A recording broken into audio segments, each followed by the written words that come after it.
In today's video, I'll show you how to disable ad blockers in Microsoft Edge on Windows 10.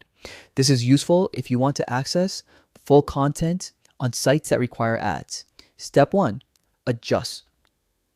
Tracking prevention, open Microsoft Edge. Click the three-dot menu in the top right corner and select Settings.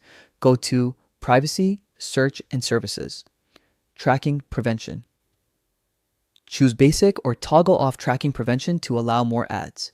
Turning off tracking prevention may reduce your browsing privacy and security. Step 2. Disable ad blocker extensions. In Settings, go to Extensions. Find the ad blocker extension you want to disable. Toggle it off. Refresh your web pages to see ads appear. Consider re-enabling these features afterward to maintain privacy and security. By following these steps, you can easily manage ad blockers in Microsoft Edge and access full website content when needed. Thanks for watching, and don't forget to subscribe for more helpful tutorials.